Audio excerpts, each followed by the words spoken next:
is on the front pages. In the next half hour or so, then, we will see what's making the headlines tonight with the columnist and broadcaster, Carol Malone, and the editor of the Times literary supplement, the TLS, Stig Abel. Welcome to both of you. He's had a shave, can you tell? Oh, yeah. That's because you told him last time, isn't it? He's done it. Actually, where do I look now on the scope of between mid 1 and 10? Mid 40s. 6.5. But yeah, it's better. 6.5, I said, all right. That's not your age. Let's move on swiftly, shall we, to the front pages, if we can. Let's have a look. The Guardian, then. The government's decision to bring in new legislation bragged to friends about acting out violent computer games in real life. Hundreds of free jihadis on our streets is the headline in the Daily Express.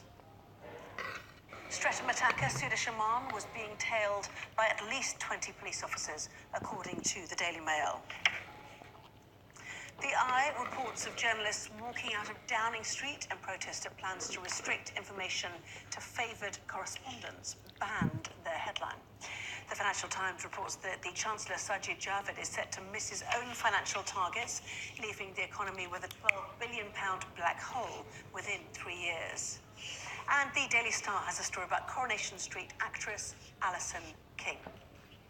So, Carol and Stig are here. To the Daily Mail we go first of all. A team of 20, they say, were tailing the terror maniac, to use their words there. That wouldn't necessarily surprise you if you know they're under surveillance. It kind of did. That number. Well, it kind of did surprise me because, we knew we could see he'd been tailed by the speed at which the officers arrived. However, why was he ever released in the first place if you have to have 20 officers tailing him? You know, he did throw up risk factors before he was released. The parole board did not reassess them, which I find astonishing, just 10 weeks after the previous attack on London Bridge, where 2 people were stabbed to death.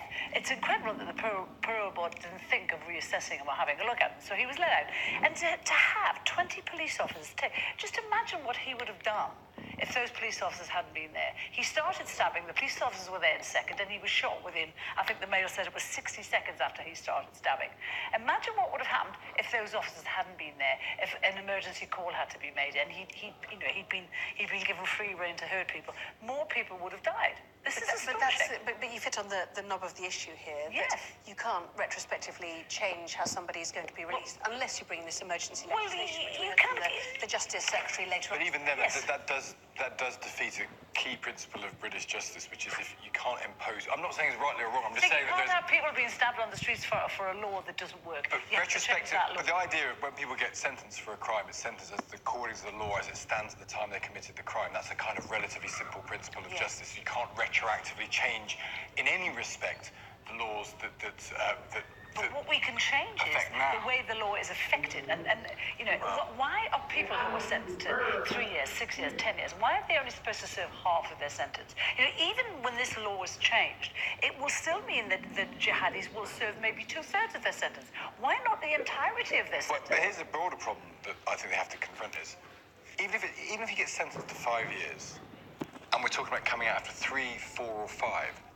the problem we have to deal with here is he's going to come out at some point. What do you do to work efficiently to make sure when people are released, because the nature of these criminal offences, they'll get to the end of it at some point, and maybe they shouldn't come out earlier, and that's a perfectly legitimate argument to have, but he's going to come out at some point. What are we doing? He's going into a prison where, as his mum says, but it's a matter of absolutely empirical evidence, radicalisation takes place. People are Well, it didn't. It hadn't taken place in prison because he was convicted for 3 years.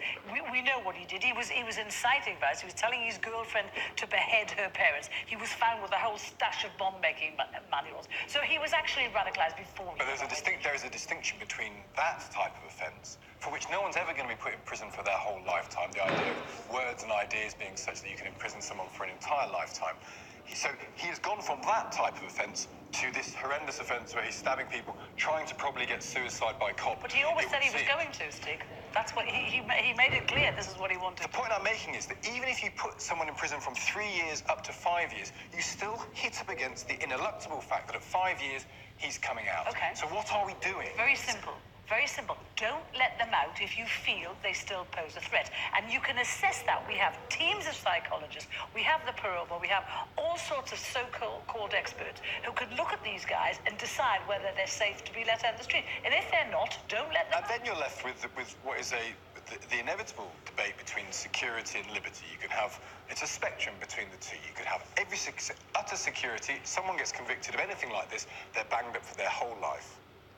Irrespective. So there's two other All I'm saying is issues that as that's well. not necessarily a You free go poll country. today, says 6 out of 10 people would advocate a whole life sentence if the crime was serious enough. Well, but That's how but what is serious? So what is a serious people crime? want to feel serious crime. And then you say, is it a serious crime to say, I want to kill other people? Is it a serious crime to say, I think the people who want to kill other people What do you may have a suggest? point? Should we All I'm just, saying is, let them back on the streets? I'm saying that inevitably you are going to let them back on the streets unless you want to live in a society where people say things and are in prison for the rest of their life. And that is not a tenable society either. And of course, you've got to pick a point on your spectrum to defend it. I'm not disagreeing with that. But it's not as simple as saying that person sounds like someone who might turn out to be more dangerous than they currently are, and therefore they're deprived of liberty for the rest of their lives. What's happening is, Well, is this what's what happened with this guy was he was perceived to be a risk. They let him out anyway, and 20 officers had to follow him, and thank God they did. So this is not what you're talking about. This is something much, much worse than that. Someone who was a known danger, and they fear will do something terrible. They have to follow him the minute they let him out of jail. All I'm saying is that's what's happening, and a that's fear of what's someone in future doing things is a very, very dangerous thing to place that person being incarcerated for the rest of their life without the ability to come out again. Okay, That's all I'm saying. let's take a look at the Daily Telegraph, suggesting that a wave of terrorists are due to be released. Yeah. More than 200 we have Well, that'll heard are in jail. They're going to get out all the time, aren't they? An organisation has done an analysis of sort of when and where. The two other issues to follow up from what you were saying is, one, Boris Johnson making clear that he thought the de-radicalisation programmes in jail were... From what you were saying is, one, Boris Johnson making clear that he thought the de-radicalisation programmes in jail weren't working. Certainly Usman Khan, the London Bridge attacker, had been through one of them. The second one is... He'd been through two. He'd been through two. The parole board, are they the right people to work out if somebody is fit to be released? And should there be a team of experts, which other people have suggested today, who are specialists in actually looking at... Yeah, and that's what's happening. There's a psychologist called Christopher Dean who has said you can never guarantee that a radicalised Islamist extremist is actually going to be, quotes, cured. You can never say that that is going to happen. And that's right. But you know what I found astonishing today? The legal profession, Jeffrey Robertson QC described this as panic legislation. It was also described, condemned by the Law Society, which said prisoners released at the end of a sentence with no supervision might pose a greater risk than those freed earlier. I mean, why are they kicking back against a law that is going to keep decent people safe on the streets? Because the problem is... This is the principle that... But I would say, and also, don't matter where people's lives are principles concerned. always matter when it Not comes where to people's trying to- lives are concerned. Principles always matter when it comes to determine what sort of country you want to live in. But the point is also, that's And we have legislation. law determined by... One way you don't get stabbed. But this lesson, I presume they're railing against it because it pushes back the problem. It pushes back the problem from 3 to 5 years. All I'm saying is, it is a very... Because if you quote that guy who says you can never be de-radicalised, which may or may not be true, it's a perfectly valid argument It's to not make. working, Stig. It's just not working. If that's the case, are we saying that every single person convicted for a terror-type offence should be imprisoned for the rest of their natural life? Or it means that we're not doing it properly. Yes. Guests today on Sky News suggesting that the Danes are actually having great Well, of course, success. if you So look we at- need to look at it and put And resources very- and have individualised... And what do they do? What do they do in Scandinavian countries in this regard? They pour money into it. They look at it holistically. The prisons are not old Victorian ruins where people are locked up for 23 hours in a cell and pushed together with other people who will wind each other up.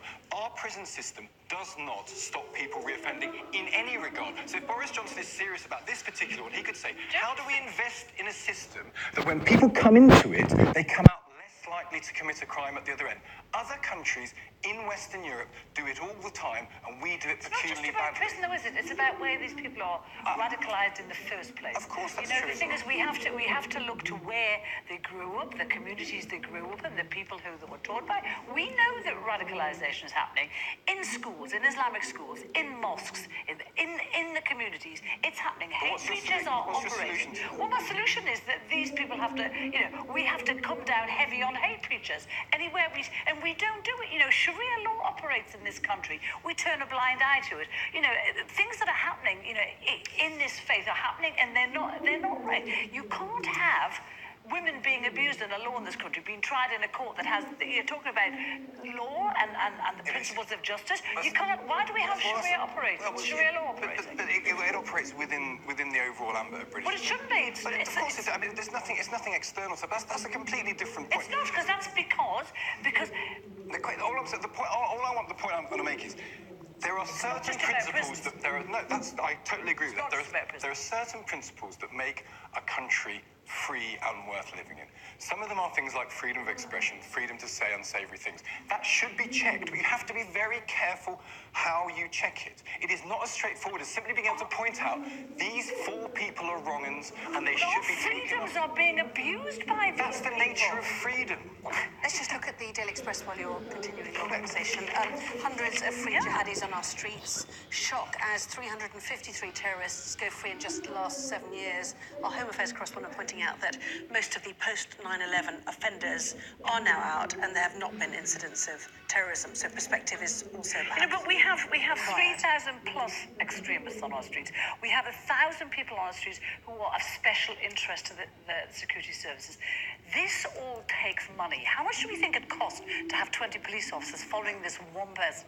So this all costs money, which we don't have. And why are we wasting money following these people, thinking, waiting for them to hurt people? Because it costs. When they could be sitting in prison, not hurting. But it costs 150 grand to keep a person in prison. How much do you think it costs for those 20 police officers? But again, unless we're saying every person who commits an offence with the flavour of terrorism should be locked up for the rest of their natural life. No one said that, Stig. Well, that's what you're saying. You No, said there's I said 3,000 people of special interest. They will have been locked up for non-violent terrorism. I You just did say that. No, Do you want reasonably assessed? Do you want me to tell you what I said? I said there are 3,000 extremists on the street. There are 1,000 people of special interest to us. So you're arguing all 4,000 of those people should be locked up for the rest of their natural life? No, I've never said that at any stage of the program. What are you saying? What I said was, and what's being asked for today on the YouGov poll, what 6 out of 10 people agree with, is that a whole life sentence, if the offence was deemed to be serious enough, if they have hurt somebody, if they have staged an attack on somebody, if they have planned an attack which has been foiled by a security service, depending on how serious it is, that's what I said, not what you just said. Plenty more still to come, including the Prime Minister. Let's have a look. What about the Prime Minister? Oh, there he is. Plays tough on trade. Plenty more on that to come.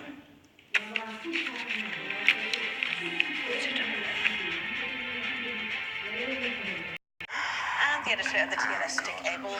He's looking at something. No, I was thinking we have to talk about Brexit now. Yes, fine. Well, it's not called Brexit anymore, remember, because that's done. Remember, that's what the Prime Minister told us. Reality, isn't it? Deal with it. It's called dystopian reality. So the Financial Times, I mean, it's amazing that the terror incident in Streatham has knocked this off the front pages because it's extremely significant. Yes. Both the UK government and Michel Barnier, the EU's chief negotiator, setting out their positions for the next 11 months. There it is, though, high stakes. Johnson plays tough on trade, basically saying we don't see why we should follow your rules, the so-called level playing field, because we don't ask you to follow ours. It's interesting that Barnier, because Barnier set out his rules. It is interesting he still thinks he's calling the shots. He wants us to obey all the EU rules on social and environmental standards and workers' rights.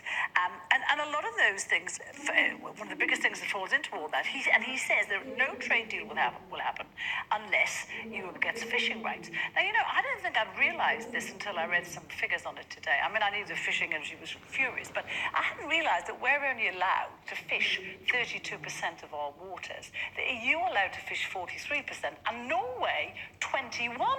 It's unbelievable. So Boris is quite rightly saying a big fat no, you're not going to get back into our fishing industry. And what we will do every year is we will renegotiate your rights to it every year, which I think is fair enough. Which I think Norway does with the EU. Yeah, because what Barnier wants is 25 years of guaranteed fishing the way they've been doing it already. And Boris is quite right saying no. But we'll have to compromise on some things, won't we? But what he's all, Or not, if there is or not, no deal to exactly. be had. Why does he have to compromise? Well, because we still need Europe, the EU, more than they need us. Well, I mean, you keep saying that. Well, as a percentage, it's not me keep saying that, it's just a percentage of GDP. It's a much greater percentage of our GDP than it is for the EU countries. Because they are 450 million In terms people. of export, Yeah, well, of the 27 countries, taken together. we are together as big as 19 of those countries. But we are trying to negotiate with a bloc. The whole point of the EU is a trading bloc. We're not negotiating with individual countries within Europe. We're negotiating with the EU. And all I'm saying is we need them more than they need us. So when it comes down to a trade-off, at the very least, we can't just say we want this, this, and this, So and they go, the okay, Guardian fair is enough. saying you can have It's just tariff-free, reality, it's just you like can have tariff-free and quota-free if you do what we say. Well, obviously we're not going to do that. And the rules have changed now, I'm afraid. But if we have- You can't just say We that. haven't got time to completely go rerun the Brexit argument. What, really? Suffice to say that actually it's going to be very interesting. Let's move on to the battle between Number 10 and the media, which is on the front page of the Eye. So number 10, over the course of the election, have reached the position that they don't need certain members of the media. They don't need to agree with the plurality of the media. They don't like the BBC. They don't like some left-wing, as they call it, media, so they don't grant them access, which is what they did today in a lobby briefing, and some other journalists. It's a very found simplistic view, if you don't mind me As a saying. result, this is what number 10 believe. And the point I just like to make is that they've not been punished for that belief. They've had this oppositional view towards the media, and they still won at the last election. So what the media have to recognise, they may well not have the whip hand in this argument. Number 10 may feel they can go beyond that. Some sections of the media were very biased in the lead up to Brexit and during the election, biased to the point of not telling the whole That's truth. true of all media, particularly newspaper media, always been biased. But Not in the way we saw just before. But it is a partisan business. Yeah, isn't it? no, it is. I get that. I get that. I get that. Yeah. But maybe. Yeah, all this, if you're We haven't number 10, got you should really live with that. We haven't got time to do Louis Tomlinson. Should we save that for half past Why not? 11? Yes. Why not? Okay, thank you very much indeed. We'll see you then. Thank you. To the weather.